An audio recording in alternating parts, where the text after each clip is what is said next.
Himalayan മൗണ്ടെയ്ൻസിന്റെ വെസ്റ്റിൽ നിന്ന് ഈസ്റ്റിലേക്ക് travel ചെയ്ത് പോവുകയാണെങ്കിൽ ഏതൊക്കെ ഗ്ലേസിയേഴ്സ് ആണ് നമുക്ക് കാണാൻ പറ്റുന്നത്? ഹിമാലയൻ മൗണ്ടെയ്ൻസ് എന്ന് പറഞ്ഞാൽ മേജർ സോഴ്സ് ഓഫ് ഗ്ലേസിയേഴ്സ് ആണ്. ഇപ്പം പോളാർ റീജിയൻസ് ഒക്കെ കഴിഞ്ഞാൽ, നോർത്ത് പോളും സൗത്ത് പോളും ഒക്കെ കഴിഞ്ഞാൽ പിന്നെ വേൾഡിൽ ഏറ്റവും കൂടുതൽ ഗ്ലേഷ്യേറ്റഡ് ആയിട്ടുള്ള റീജിയൻസ് വരുന്നത് ഹിമാലയ റീജിയൻസിലാണ്. ഇപ്പൊ നമ്മൾ ജമ്മു കാശ്മീരിൽ നിന്ന് അരുണാചൽ പ്രദേശിലേക്ക് ട്രാവൽ ചെയ്ത് പോവുകയാണെങ്കിൽ നമുക്ക് ഏതൊക്കെ ഗ്ലേസിയേഴ്സ് ആണ് ഹിമാലയത്തിൽ കാണാൻ കഴിയുന്നത്? ഇപ്പൊ UPSC പരീക്ഷയ്ക്ക് നിരവധി ക്വസ്റ്റ്യൻസ് ആണ് ഗ്ലേസിയേഴ്സ് റിലേറ്റ് ചെയ്തിട്ട് ചോദിച്ചിട്ടുള്ളത്. ഇനിയും ചോദിക്കാൻ സാധ്യതയുള്ള ഒരുപാട് ഗ്ലേസിയേഴ്സുകൾ ഹിമാലയൻ മൗണ്ടെയ്ൻസിലുണ്ട്.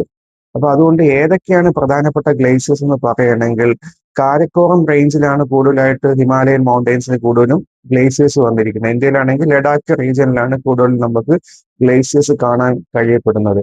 അപ്പൊ നമ്മൾ നോക്കുകയാണെങ്കിൽ പ്രധാനപ്പെട്ട ഗ്ലേസിയർ എന്ന് പറയുകയാണെങ്കിൽ സിയാച്ചിൻ ഗ്ലേസിയർ ആണ് മേജർ. ഏറ്റവും വലിയ ഗ്ലേസിയർ എന്ന് പറയുമ്പോൾ സിയാച്ചിൻ ഗ്ലേസിയർ ആണ്. Siachen glacier, Biafo glacier, Hispar glacier, സിംഗാർ ഗ്ലേസിയർ, ബൾട്ടോറോ, ന്യൂബ്ര ഗ്ലേസിയർ, അതൊക്കെ ജമ്മു കാശ്മീർ ലഡാക്ക് റീജിയൻസിൽ കണ്ടുവരുന്ന മേജർ ആയിട്ടുള്ള ഗ്ലേസിയേഴ്സ് ആണ്. അത് കഴിഞ്ഞാൽ പിന്നെ ഉത്തരാഖണ്ഡിലേക്ക് വരികയാണെങ്കിൽ Milam glacier, Pindar glacier, Gangotri glacier, Kedarnath glacier, Badrinath glacier. അത് കഴിഞ്ഞാൽ പിന്നെ മിലൻ ഗ്ലേസിയർ, പിന്നെ കാഞ്ചൻജംഗ ഗ്ലേസിയർ, അത് സിക്കിമിലാണ് വന്നിരിക്കുന്നത്. സെമോ ഗ്ലേസിയർ, അത് കഴിഞ്ഞാൽ കാഞ്ചൻസോദ ഗ്ലേസിയർ, അതൊക്കെ സിക്കിം സ്റ്റേറ്റിലാണ്. ഈസ്റ്റിലേക്ക് പോവുകയാണെങ്കിൽ സിക്കിമിലാണ് കൂടുതലും ഗ്ലേസിയേഴ്സ് കണ്ടുവരുന്നത്. പിന്നെ ധാരാളം ഗ്ലേസിയേഴ്സ് നമ്മളുടെ കൈലാഷ് റേഞ്ച്, ടിബറ്റ് റീജിയനിലായിട്ടുള്ള കൈലാഷ്, നേപ്പാൾ റീജിയനിലൊക്കെ ധാരാളം ഗ്ലേസിയേഴ്സ് ഉണ്ട്. അതിലെ മേജർ ഗ്ലേസിയേഴ്സ് ആയിട്ടുള്ള മാനസ സരോവർ ലേക്കിൽ മേജർ ഗ്ലേഷ്യേറ്റഡ് ആയിട്ടുള്ള റീജിയൻ ആണ്. അതോടൊപ്പം തന്നെ ചെമയുണ്ടൻ ഗ്ലേസിയർ ബ്രഹ്മപുത്രയുടെ സോഴ്സ് ആണ്. മാനസരോവർ ലേക്ക് എന്ന് പറയുകയാണെങ്കിൽ ഇൻഡസ് റിവറിന്റെ സോഴ്സ് ആണ്. അത് കഴിഞ്ഞാൽ പിന്നെ രാഗാസ് ഗ്ലേസിയർ, ഒരു രാഗാസ് ലേക്കാണ്. അത് കൈലാഷ് റേഞ്ചിലാണ്. കൈലാഷ് റേഞ്ച് ടിബറ്റ് റീജിയനിലാണ്.